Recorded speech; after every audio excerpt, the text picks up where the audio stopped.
iniciando as gravações aqui, estamos sem aluno na sala de aula, porém hoje é dia letivo. Então, vou deixar a aula gravada aqui, vou postar. E aí, alunos, por favor, vejam depois, porque, né, estamos em tempos diferentes. Tá? Na aula passada, a gente fez a parte de, como é que chama? Da termometria, onde a gente basicamente fez calibrou, né, os equipamentos do laboratório, calibramos PT100, calibramos termopar tipo T, termopar tipo K, o próprio termômetro de mercúrio também a gente calibrou. A gente vai utilizar essas curvas de calibração nessa prática aqui. Então, abrindo aqui rapidinho. Deixa aqui. Mostrei como que fazia, é só fazer certinho. Depois eu mostro os resultados dela, né? Tá? Mas qual que é a ideia? Para essa prática nossa agora, que a gente vai trabalhar a condutividade térmica do cobre, ou tentar determinar ela experimentalmente, a gente vai basicamente repetir o experimento que o tio Fourier fez, certo? E o que a gente vai fazer vai ser basicamente... Opa, deixa eu descer aqui um pouquinho. Fioritia. O que a gente vai fazer vai ser basicamente pegar uma barra de material cobre, certo? Onde a gente vai colocar vários termopares ao longo do comprimento do cobre, e a gente vai ter, passando em uma câmara, que vai estar comunicada com a extremidade do cilindro, né? Vapor de água, que não vai estar a 100 graus, né? Para a nossa pressão ambiente vai ser um pouquinho menor que isso, mas não faz diferença. Certo? Do outro lado, a gente vai ter uma entrada de água, um fluxo de água que vai ser mantido constante em vazão. Tá? E o que vai acontecer aqui? A gente vai vir coletar, né? Vai coletar a temperatura que a gente vai ter para essa água para entrada e a temperatura para a água para saída. A gente faz um balanço de energia, né, para água. A gente vai ver que a energia que vai estar atravessando a barra de ferro e chegando aqui para a água, ela vai ser utilizada basicamente para aquecer o fluido. Certo? Então, a taxa de transferência de calor vista, né, em função da variação da temperatura da água é a mesma taxa de transferência de calor que a gente vai ter ao longo da letra. Tá? Então, o mesmo menos condutividade, área transversal dTdx para a gente, ela vai ser vista como sendo, né, a vazão mássica, que é a densidade vezes vazão volumétrica, vezes a calor específica, pressão constante para a água, certo? E diferente temperatura entre a entrada e a saída para a água.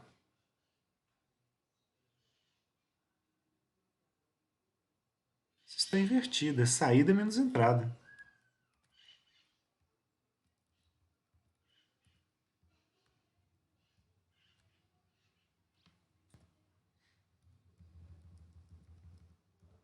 Tá?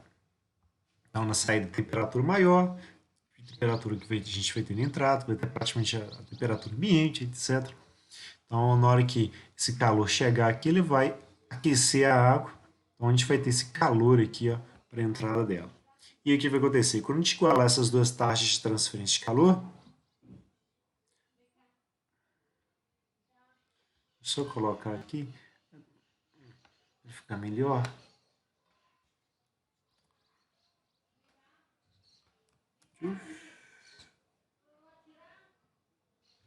Certo? Para ficar certinho. E aí o que vai acontecer? Se menos que a área transversal é derivada da temperatura em relação a x, a gente vai pegar, já que a gente quer isolar a condutividade, a gente vai pegar o menos a área transversal dt dx, vai passar para cá dividindo.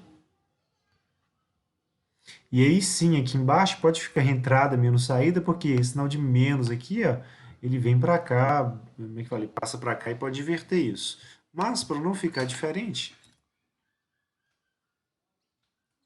vamos deixar assim com o sinalzinho de menos aqui. Por algum motivo a letra ficou menor.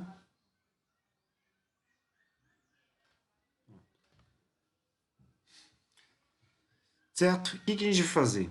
A gente vai medir vazão volumétrica. E para isso, o que nós vamos fazer vai ser coletar a água que vai estar passando pela câmara de água fria, certo? Ou atravessando ela.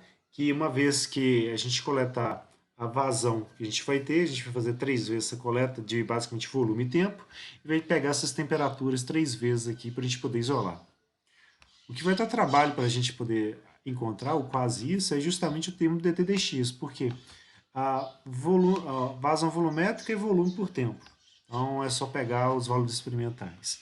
Densidade CP a gente tem que pegar para a água mais a temperatura média para ela, certo? Porque, querendo ou não, o CP e a própria densidade do fluido, né, acabam variando, né, com a temperatura. Então, a gente vai pegar densidade CP médios, certo? Entre temperatura de entrada e saída, certo? A área transversal vai ser conhecida, porque a gente tem um diâmetro do cilindro. E o que vai interessar para a gente é o DTDX. E o DTDX, ele é simples de ser obtido, porque já que a gente vai ter a distribuição de temperaturas em relação à posição X para a barra, que nós vamos coletar a temperatura ao longo dela com 5 termopares, vão estar espaçados de mais ou menos uns, acho que 20 milímetros. Deixa eu ver se eu não estou lembrando. Aí a gente vai criar um gráfico de temperatura por posição e na hora que a gente tirar a equação, a gente deriva e acha o dTdx, certo? Então o que a gente vai pegar vai pegar tempo e volume para medição da vazão da água, usar a média aritmética disso, certo? E depois a gente vai coletar as temperaturas para a água, né, na entrada, na saída. Vamos precisar também da temperatura ambiente. Por quê? Porque os valores que a gente vai pegar para a temperatura ao longo da barra vão ser com termopares tipo T. Então a gente precisa fazer correção delas. Então a gente vai ter aqui, para cada coordenada espacial, onde a gente vai ter lá um termopar, certo? A gente vai ter lá uma tensãozinha, vai ser dada com um termopato tipo T, a gente vai ter que fazer a correção dela para graus Celsius pela planilha e depois corrigir, certo? E aí sim criar os gráficozinhos aqui para a gente, certo? Corrigir pela equação de calibração dele.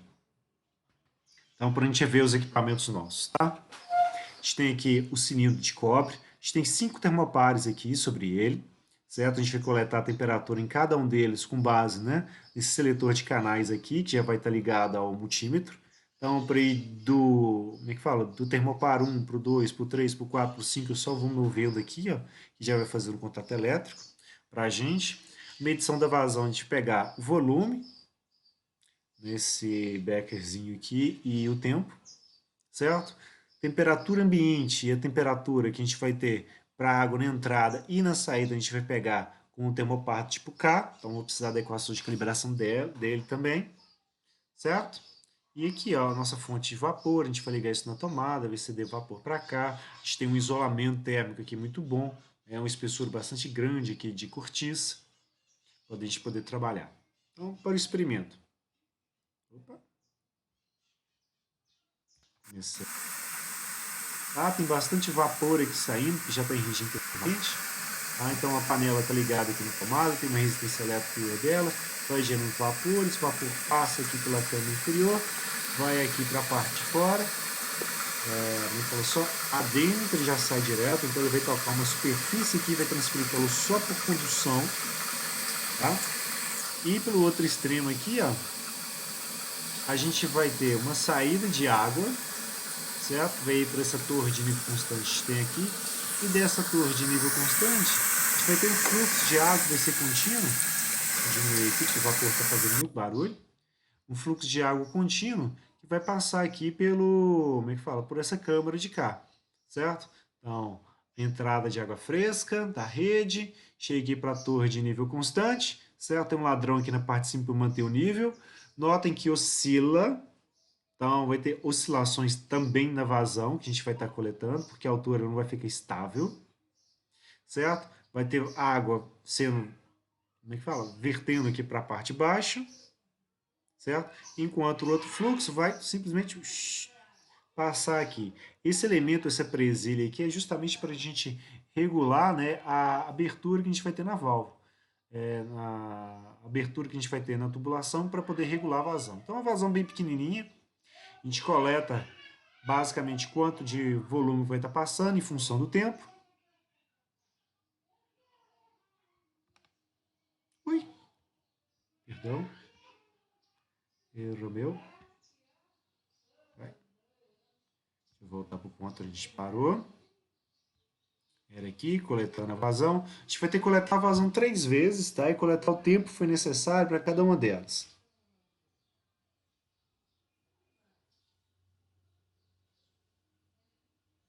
Vai.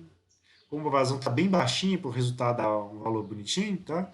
Aí pegou lá a vazão que a gente teria, o tempo pegaria com o cronômetro, sem problema nenhum. Faria isso 3 vezes, certo?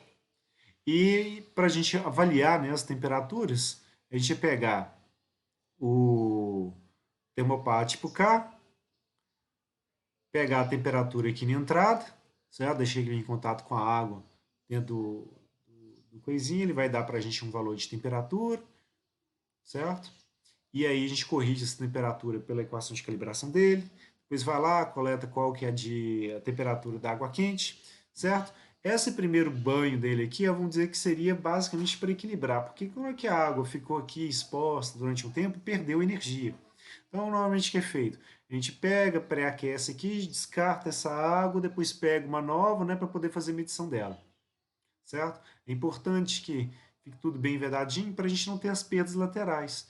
Esse isolamento que a gente tem de cortiça aqui é para reduzir as perdas térmicas, condução, convecção que a gente teria, né, com a superfície do material do cobre, certo? E a gente pega para cada um dos termopares, a gente vai ter uma leitura diferente para a tensão, certo? Quanto mais próximo da água, mais frio vai estar, menor a tensão. Quanto mais próximo do vapor, maior vai ser a tensão e, claro, maior vai ser a temperatura. Então, é basicamente isso. A gente monta o experimento, espera ele entrar em regime permanente. Depois que estiver em regime permanente, que a gente consegue perceber, né, pela variação das temperaturas que a gente tem nos próprios termopares aqui, na própria água, né, entre entrada e saída, a gente vai avaliando, ver se vai mantendo as mesmas diferentes de temperatura, mantendo-se a mesma vazão, certo? Para a gente poder coletar. Então, a ideia para a gente é que... Cadê?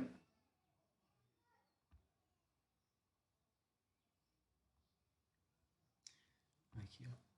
Quantidade térmica do cobre, a gente recebeu, né? Qual foi o tempo necessário para coletar cada um dos volumes. A gente vai coletar a vazão em milímetros por segundo, depois vai passar isso para quilograma por segundo, certo? As coordenadas espaciais aqui, a gente tem cada uma das medidas das temperaturas obtidas com o termopar. Então, o que a gente vai ter que fazer? Antes da gente fazer a correção delas, a gente vai pegar a temperatura ambiente, certo? Que foi notado que o termopar tipo K como sendo 27 graus, a gente vai na curva de calibração dele e vai converter essa temperatura. Vamos dizer que se fosse uma curva, por exemplo, né, que multiplica 1 mais a temperatura ambiente, né, mais 6, por exemplo. A gente chegaria lá na temperatura ambiente corrigida. Com essa temperatura ambiente, deixa eu só atrapalhar um pouquinho mais, para não dar spoiler nenhum. Então vamos dizer que a temperatura ambiente fosse 77 graus, certo? Depois a gente corrige a temperatura ambiente. O que a gente vai fazer?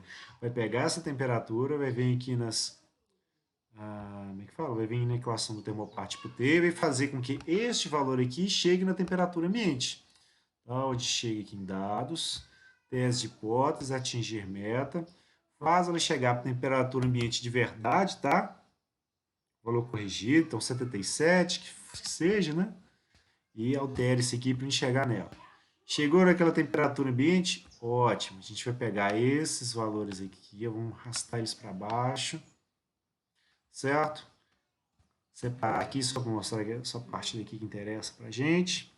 E aí, lá na condutividade, a gente vai pegar, arrastar nessas tensões aqui, termopar tipo T, vai voltar lá na equação, vai substituir os valores, certo? Isso aqui de baixo a gente vai precisar. Aí, o que nós vamos fazer? Vamos pegar isto, né, que seria o valor de temperatura em graus Celsius, e vamos vir aqui, ó, substituir, cola como valor, fica o valor, depois corrige. Vamos dizer que seja agora, né, uma expressão contrária, né? Vai ser a mesma temperatura que multiplica por uma constante 1, né, menos 50. Aí chegaria lá em diferentes temperaturas para a gente. Com base nessas temperaturas aqui, que a gente vai criar um gráfico, inserir, gráfico de dispersão, onde nós vamos pegar, selecionar dados,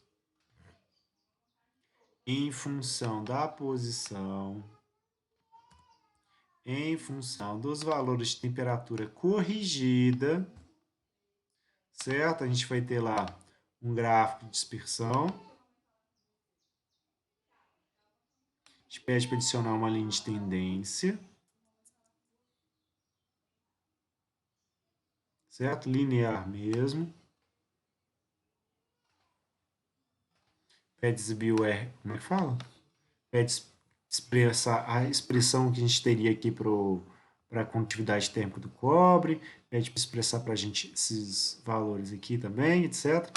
Certo? Pequenos detalhes, tá? Uai, uma coisa meio estranha aqui, só um instante. Selecionar dados, editar, o de X está aqui. Ok. O que está como 1, 2, 3? Deixa eu dar uma olhadinha aqui. Matar eixo. Não, é. Que loucura. O máximo para a gente deveria ser 0,12.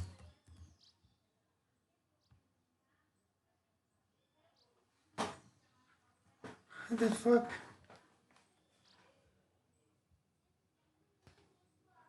Excel, what happened? Adicionar dados, editar, valor de X, posição. Ok. Valores em Y. Aqui. Ok.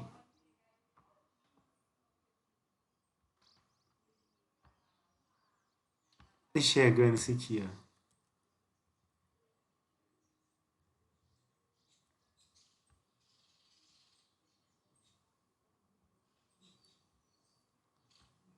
Olha, esse gráfico aqui ficou muito zoado.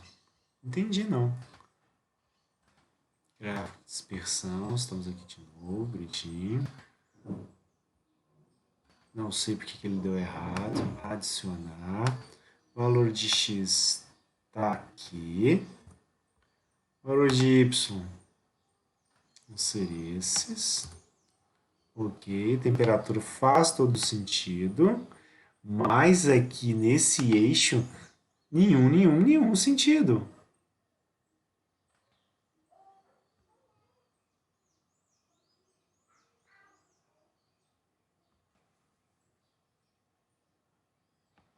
What? 0,12, 0,09, 0,06, 0,03, 0. Tá colocando com pontos, mas não. Não.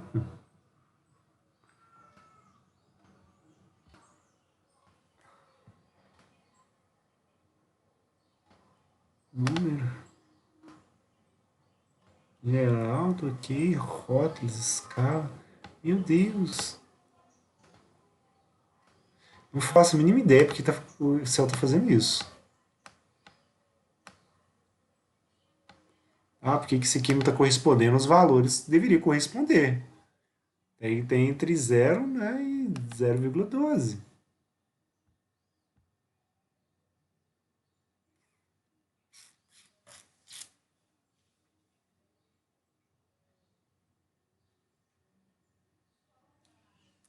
Deixa eu tirar aqui, vou tentar um outro tipo de gráfico. Inserir.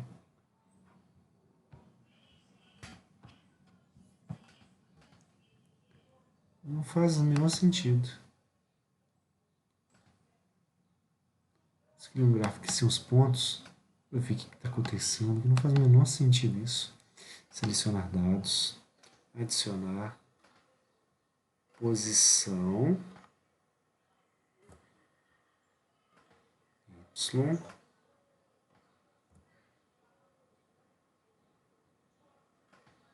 É que ele entende que os valores são esses aqui, ó.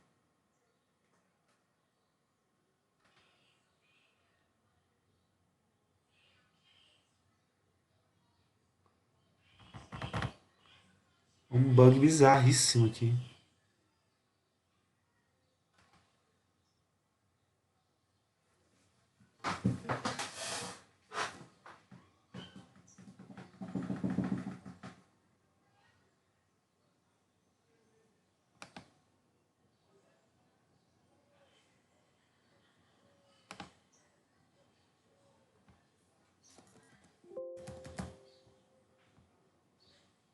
Todos os pontos deviam ficar aqui, ó, nesse intervalo. Eles estão ficando fora, vai dar uma curva completamente errada. Sei lá, esse aqui porque travou, basicamente. Porque esses são os valores aqui. Deixa eu ver, 0,12, 0,09, 0,06, 0,03, 0.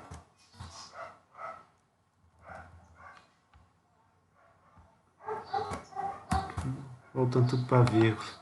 Faz o menor sentido isso aqui.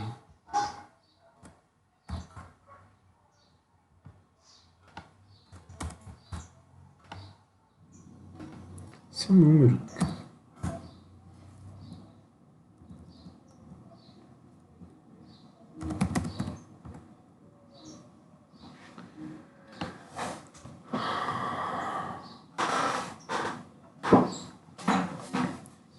Tá? Só para o formato gráfico, né? Para x igual a zero, a gente deveria ter uma curva aqui. Ó. Não sei qual é. Aqui, Ctrl C. Vou colar só os valores aqui em outra planilha, porque não faz o menor sentido esse bug que está acontecendo aqui. Ctrl Z. Clicar aqui só os valores. Não sei se isso aqui. Excluir. Vamos criar um gráfico aqui.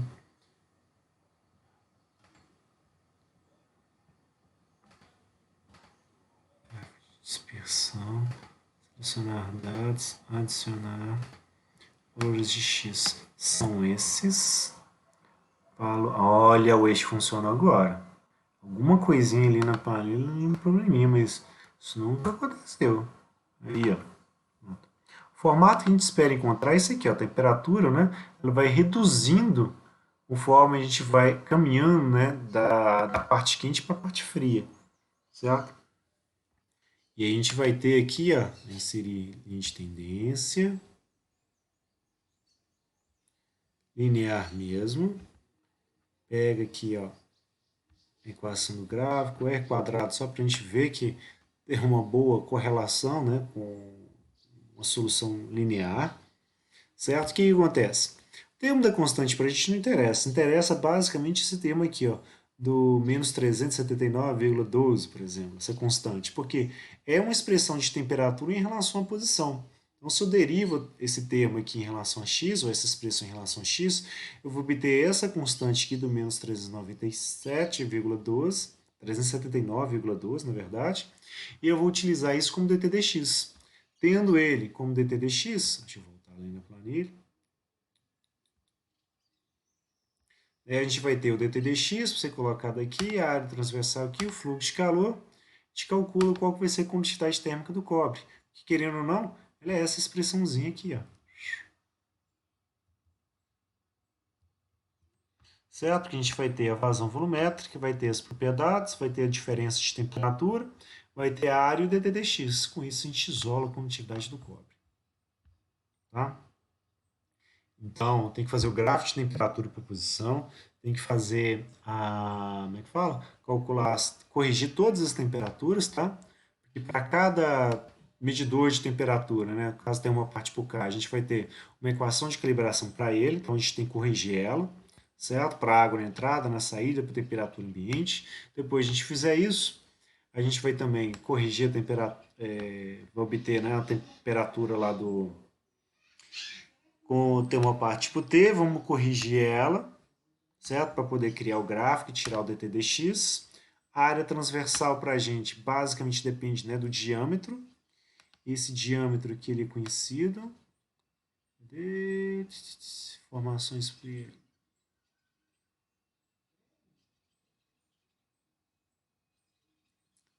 Ok, aqui.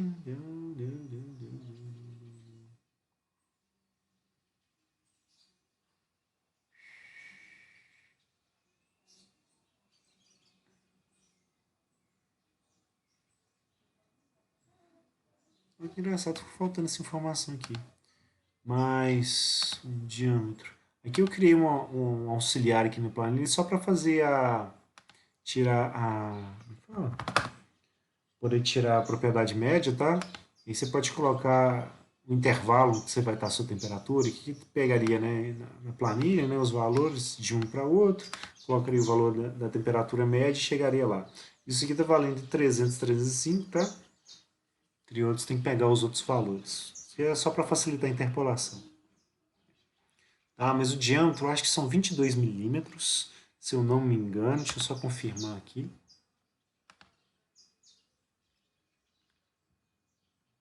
Aqui nos roteiros antigos, práticas.